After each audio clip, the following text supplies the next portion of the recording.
ആത്മാഭിമാനത്തിന്റെ മുഹൂർത്തമാണ് ഓരോ ഇന്ത്യക്കാരനെയും സംബന്ധിച്ചത്. ഇന്നിപ്പോൾ പ്രധാനമന്ത്രി നരേന്ദ്രമോദി പറഞ്ഞിരിക്കുന്നത് ഒരു കാരണവശാലും ഇന്ത്യ അമേരിക്കൻ സമ്മർദ്ദത്തിന് വഴങ്ങില്ല, എന്തു വില കൊടുക്കേണ്ടി വന്നാലും ഞങ്ങൾ തിരിച്ചടിക്കും എന്ന് തന്നെയാണ്. അടിക്ക് തിരിച്ചടി എന്ന നയം ഇന്ത്യ സ്വീകരിച്ചിരിക്കുന്നു. അതും ആരോട്?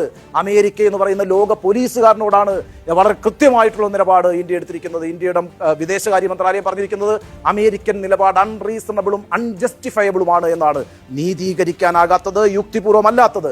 ആ അർത്ഥത്തിൽ അമേരിക്കയുടെ ഇപ്പോഴത്തെ നിലപാടിനെതിരെ അതിശക്തമായ പ്രതിഷേധം ഇന്ത്യ അറിയിച്ചു കഴിഞ്ഞിരിക്കുന്നു എന്ന് മാത്രവുമല്ല, ഇന്ത്യ ചില പുതിയ രാഷ്ട്രീയ സഖ്യങ്ങൾക്കുള്ള കരുനീക്കങ്ങളും ആരംഭിച്ചു കഴിഞ്ഞിരിക്കുന്നു.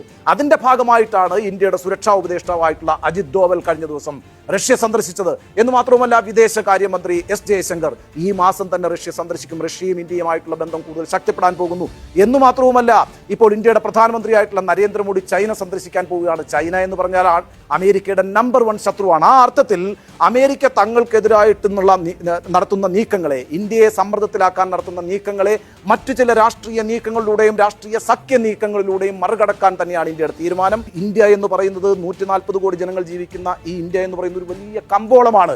ആ കമ്പോളത്തെ കണ്ടില്ല എന്ന് വെച്ചുകൊണ്ട് ഒരു ലോക സാമ്പത്തിക ശക്തിക്ക് മുന്നോട്ട് പോകാൻ കഴിയില്ല. ഇന്ത്യയുടെ ജനസംഖ്യ 140 കോടിയാണെങ്കിൽ അമേരിക്കയുടെ ജനസംഖ്യ കേവലം 35 കോടി മാത്രമാണ് കേട്ടോ. ആ 35 കോടിയുടെ കമ്പോളം വേറെ, 140 കോടിയുടെ കമ്പോളം വേറെ.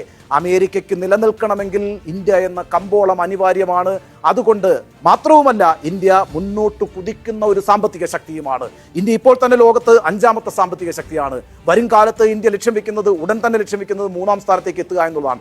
ആ അർത്ഥത്തിലൊക്കെ ലോകത്തിലെ ഏറ്റവും വലിയ ജനാധിപത്യ രാജ്യമായ ഇന്ത്യയെ മറികടന്നുകൊണ്ട് അമേരിക്കയ്ക്ക് നിലപാടുകൾ എടുത്ത് മുന്നോട്ട് പോകാൻ കഴിയില്ല എന്ന് മാത്രമല്ല, ഇന്ത്യ ഉണ്ടാക്കാൻ പോകുന്ന പുതിയ സഖ്യങ്ങൾ എന്ന് പറയുന്നത് ലോകരാഷ്ട്രീയത്തിൽ തന്നെ പുതിയ പോളറൈസേഷന്, ധ്രുവീകരണത്തിന് വഴിവെക്കും എന്ന കാര്യത്തിലും സംശയമില്ല.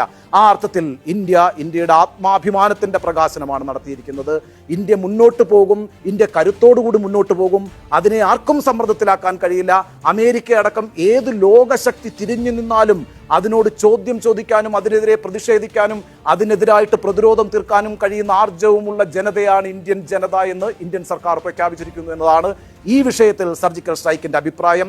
അമേരിക്ക അടങ്ങിയിരിക്കും എന്ന് നമ്മൾ കരുതണ്ട. എങ്കിൽ കൂടിയും അമേരിക്കയുടെ ഈ അപ്രഖ്യാപിത നികുതി യുദ്ധമുണ്ടല്ലോ, ആ നികുതി യുദ്ധത്തിന് അധികകാലം മുന്നോട്ട് പോകാൻ കഴിയില്ല. അതിന്റെ കാരണമാണ് ഞാൻ പറഞ്ഞത്. ഇന്ത്യയും അമേരിക്കയേക്കാൾ വലിയ കമ്പോളമാണ്. ഇന്ത്യയെ കണ്ടില്ലെന്ന് നടിച്ചുകൊണ്ട് അമേരിക്കയ്ക്ക് മുന്നോട്ട് പോകാൻ കഴിയില്ല.